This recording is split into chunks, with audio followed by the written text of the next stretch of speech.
Assalamualaikum warahmatullahi wabarakatuh.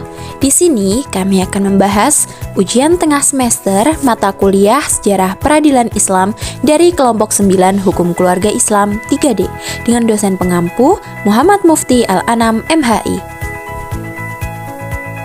Sebelumnya, izinkan kami memperkenalkan anggota kelompok kami. Eli Audiawati dengan NIM 1261022121139. Kanifa Sofa Ahrina dengan NIM 1261022121154. Muhammad Muafiq Khalilullah dengan NIM 1261022121171. Terima kasih, sekian perkenalan dari kami. Selanjutnya kita langsung menuju kepada materi. Yang pertama adalah peradilan Islam atau qadha. Qadha adalah memutuskan perselisihan yang terjadi pada dua orang yang berselisih atau lebih dengan hukum Allah. Sedangkan orang-orang yang menjalankan peradilan disebut qadli atau hakim, yang berarti orang yang menjalankan hukum Allah terhadap orang yang berperkara. Dapat disimpulkan bahwa peradilan Islam atau qadha adalah vonis atau keputusan yang dilakukan oleh seorang hakim atau qadhi atas suatu perkara atau perseteruan dua belah pihak atau lebih.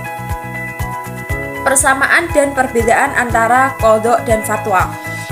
Persamaan antara fatwa dengan qadha antara lain sama-sama bersumber kepada Al-Quran dan As-Sunnah serta sumber hukum Islam lainnya. Sedangkan perbedaannya adalah qadhi bersifat mengikat atau bisa dikatakan bahwa seseorang yang sudah dijatuhi qadha wajib menjalankannya. Berbeda dengan fatwa. Fatwa boleh dijalankan dan boleh tidak. Apabila tidak dijalankan juga tidak akan mendapatkan sanksi. Yang ketiga, dasar hukum qadha, yaitu surah Shad ayat 26, surat Al-Maidah ayat 42, surat An-Nisa ayat 48, dan surat Al-Baqarah ayat 184. Unsur-unsur peradilan dalam Islam. Hakim atau qadhi, hukum, al-mahkum bihaq, al-mahkum alaih, al-mahkum lahu, alat bukti, dan putusan. Materi yang kedua adalah pembuktian dalam peradilan Islam. Pengertian alat bukti. Alat bukti merupakan alat untuk menjadi pegangan hakim sebagai dasar dalam memutus suatu perkara, sehingga dengan berpegangan kepada alat bukti tersebut dapat mengakhiri sengketa di antara mereka. Alat bukti pengakuan. Pengakuan ialah mengakarkan sesuatu hak bagi orang lain. Menurut Muhammad Salam Madkur, pengakuan ialah mengakui adanya hak orang lain yang ada pada diri pengakuan itu sendiri dengan ucapan atau yang berstatus sebagai ucapan.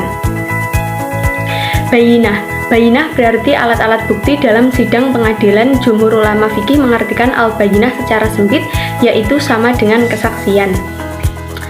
Sumpah. Sumpah adalah suatu pernyataan hikmat yang diberikan atau diucapkan pada waktu memberi janji ataupun keterangan dengan mengingat sifat maha kuasa Tuhan dan percaya bahwa siapa yang memberi keterangan atau janji yang tidak benar akan dihukum oleh Tuhan. Ini berdasar pada Quran surat Al-Maidah ayat 5. Syarat-syarat sumpah diantaranya berakal, balik, Islam, mengenai hal-hal yang baik dan atas kemauan sendiri.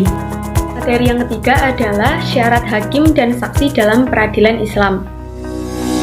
Syarat-syarat menjadi hakim dalam Islam. Yang pertama adalah laki-laki, kemudian balik, berakal, Islam, adil, selamat pendengaran dan penglihatan, dan mempunyai pengetahuan tentang hukum syara. Syarat menjadi hakim di pengadilan agama. Yang pertama adalah warga negara Indonesia, kemudian beragama Islam, bertakwa kepada Tuhan Yang Maha Esa, setia kepada Pancasila dan Undang-Undang Dasar 1945, bukan bekas anggota organisasi terlarang seperti Partai Komunis Indonesia, pegawai negeri, sarjana syariah atau sarjana hukum yang menguasai hukum Islam, berumur serendah-rendahnya 25 tahun, berwibawa, jujur, adil, dan berkelakuan tidak tercela. Syarat formil saksi dalam peradilan.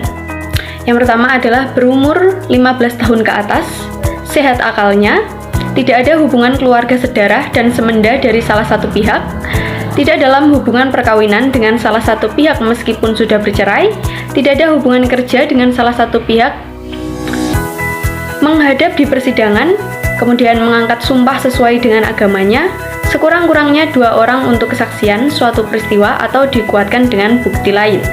Dipanggil masuk ke ruang sidang dan memberikan keterangan secara lisan. Kemudian syarat material, menerangkan apa yang ia lihat dan ia alami sendiri. Diketahui sebab-sebab ia mengetahui peristiwanya, bukan kesimpulan sendiri. Saling bersesuaian satu dengan yang lain dan tidak bertentangan dengan akal sehat. Ijtihad dan ifta.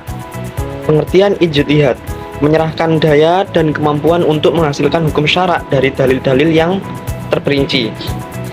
Selanjutnya, faktor-faktor yang memungkinkan terjadinya ijtihad. 1. Pencurahan segala kemampuan. 2. Ijtihad menghasilkan hukum syarak. 3. Ijtihad dibenarkan bagi peristiwa yang tidak ada dalil qat'i atau tidak ada dalilnya sama sekali.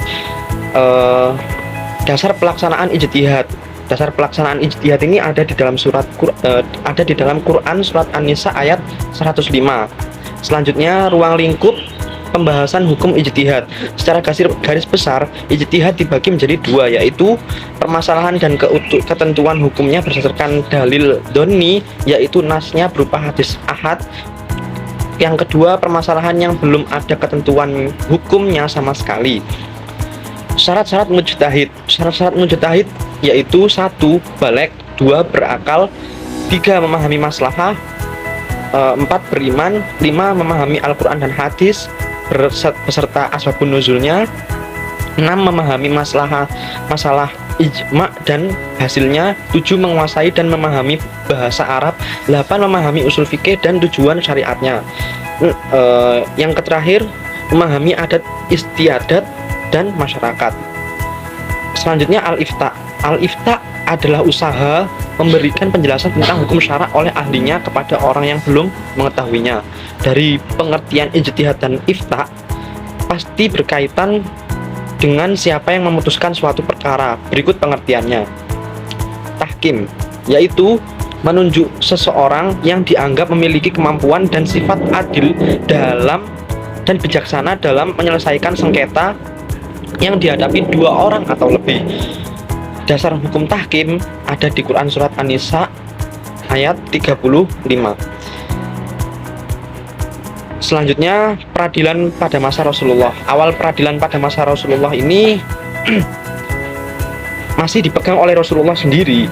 Beliau sendiri yang melaksanakan fungsi sebagai hakim atas berbagai persoalan dan sebagai pemimpin umat.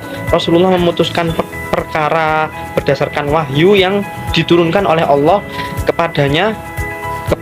Para penggugat dan tergugat hadir di hadapan Nabi, maka beliau pun mendengar keterangan para pihak yang sedang berperkara. Sementara yang menjadi alat bukti pada lembaga peradilan zaman Rasulullah adalah terdiri dari bayinah, sumpah bukti tertulis, firasat, qur'ah atau undian, sumpah, sumber hukum yang digunakan dalam peradilan. Sumber hukum yang ada pada awal Islam adalah Al-Quran serta hasil ijtihad Rasulullah sendiri. Ini Rasulullah lakukan apabila Allah tidak menurunkan wahyu. Jenis perkara ijtihad yang dilakukan dan proses perbuktian dalam penyelesaian perkara. Terdapat berbagai jenis perkara yang diselesaikan pada zaman Rasulullah, di antaranya 1. Perkara keluarga seperti hubungan dengan suami istri, mahar, nikah, talak, rujuk, li'an, al-walad, penyusuan anak, wasiat, waris, dan nafkah. 2. Perkara pidana seperti pencurian. 3. Masalah zina. 4. Sengketa atau perselisihan. Zaman Rasulullah ini juga ditunjuk beberapa hakim, di antaranya Hudzaifah ibnu al-Yaman al-Absyi, Amr bin As, dan yang terakhir Mu'ad bin Jabal. Terima kasih, sekian dari kami. Wassalamualaikum warahmatullahi wabarakatuh.